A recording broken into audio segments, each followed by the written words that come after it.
Hi, everybody. It's your old pal Chuck, and I am happy to bring to you today brand new review, fresh off the boat. This is from Transformers Combiner Wars, Breakneck, and Quickslinger, otherwise known as Wild Rider and Slingshot. These are going to be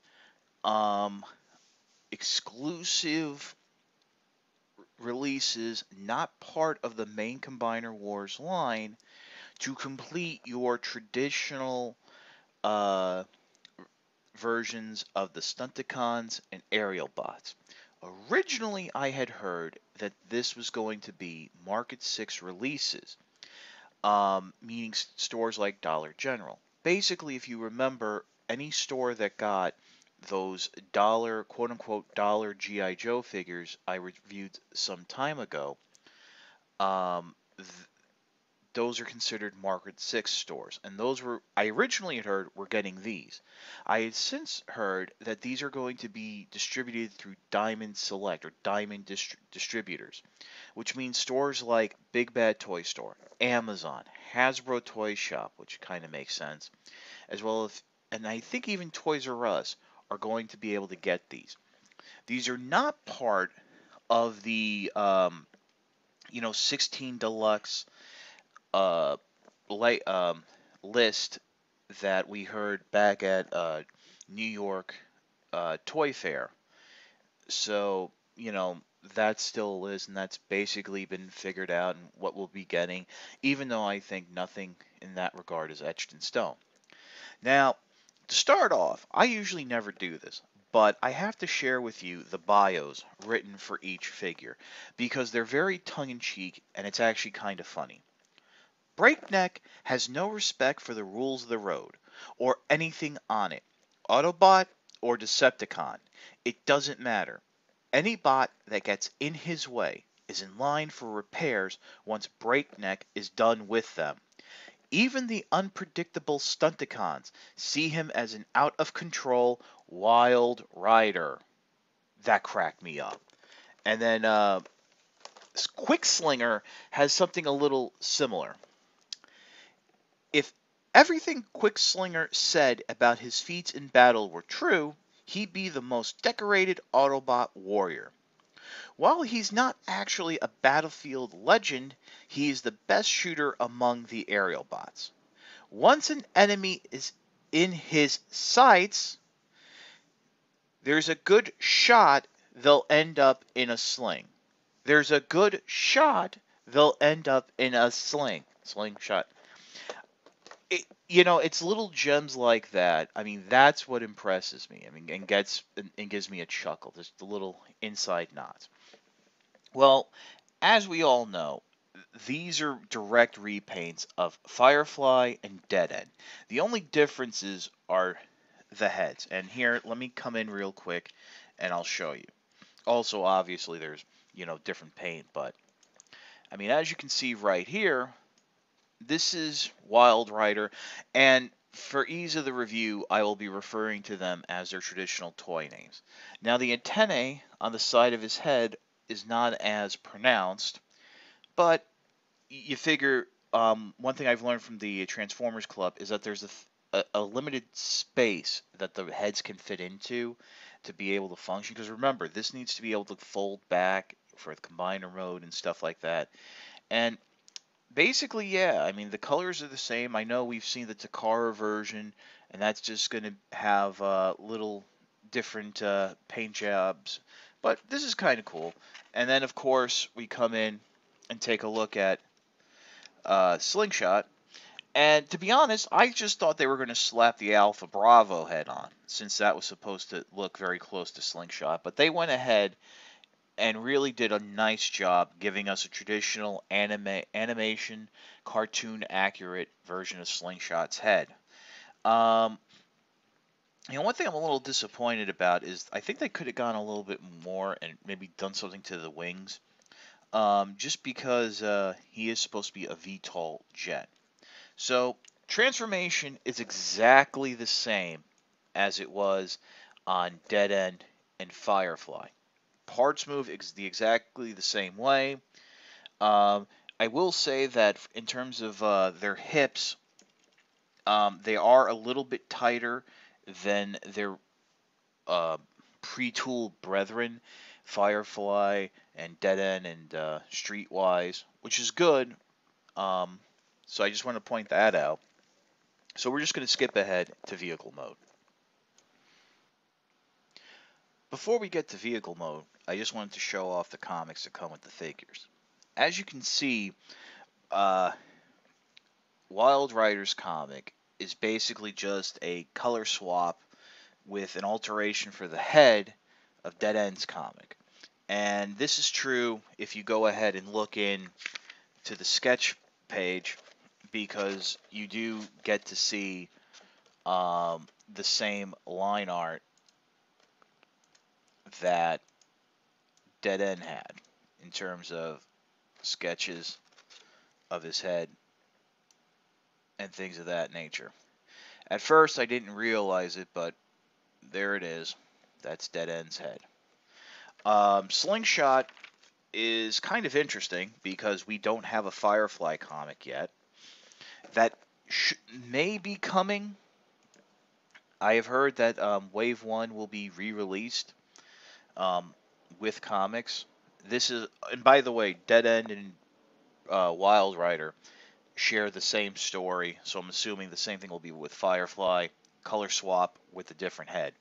And as you can see, if you open it up in the back here and go with the line drawing, we're going to have to look at the gray prototype since the line drawing is very high.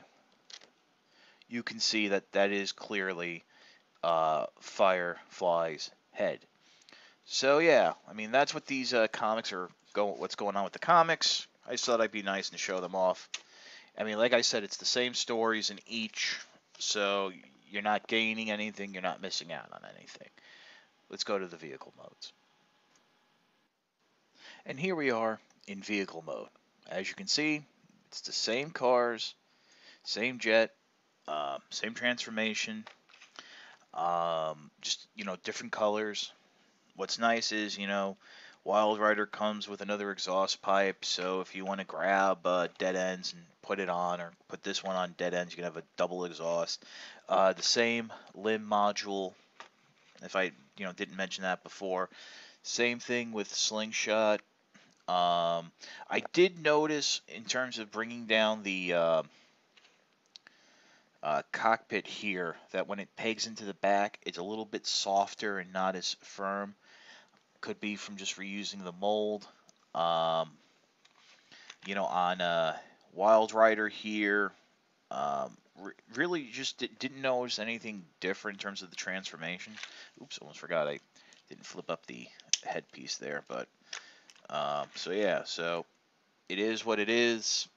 So the next step is to go into limb mode. Now obviously these two can be arm or a leg, but for the sake of the review, we're going to focus on what would be their classic limb positions going by the cartoon and such. So Wild Rider is going to become a leg, and then Slingshot's going to become an arm. Okay, and here we are.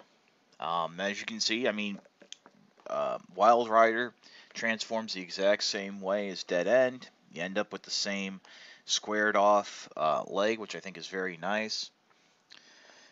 Slingshot, same way as Firefly.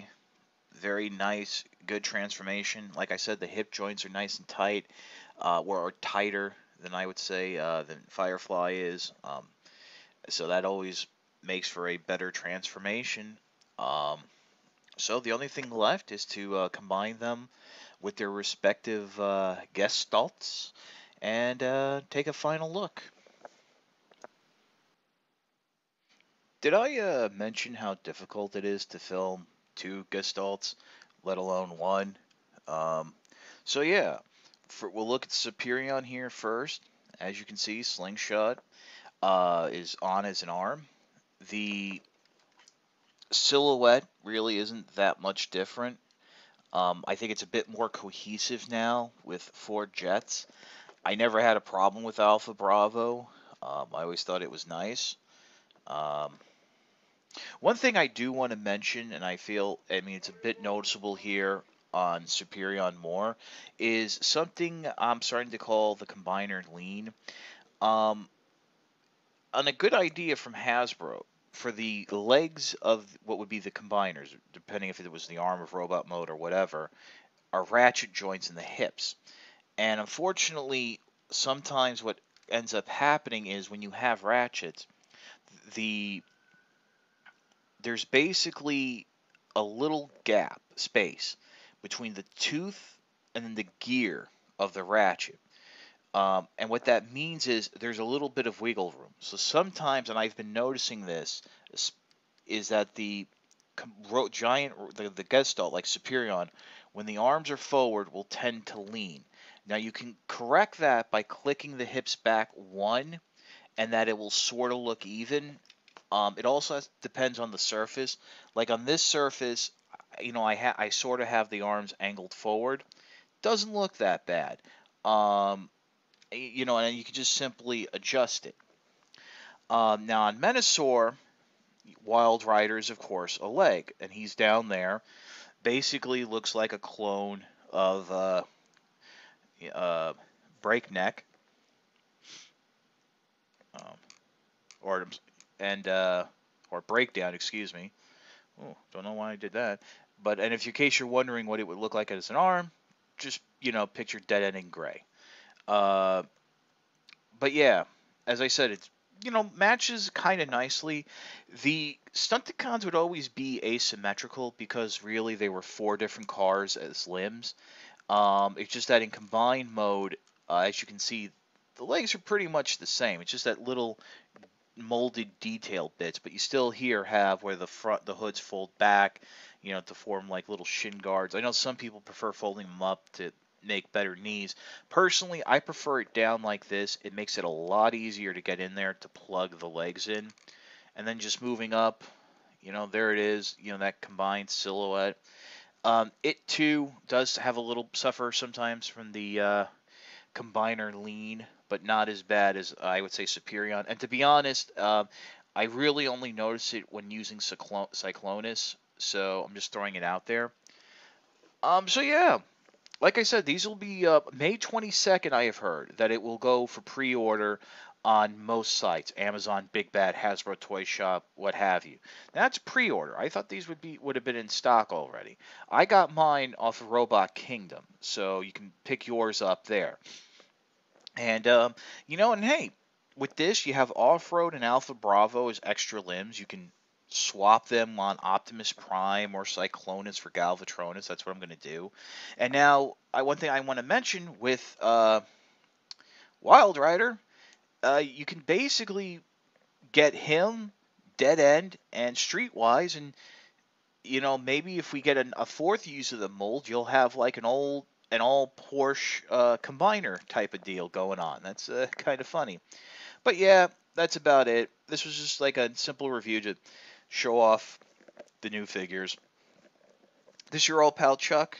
Thanks for watching for Slingshot and Wild Rider, or I should do Slingshot and Wild Rider, otherwise known as Breakneck and Quickslinger.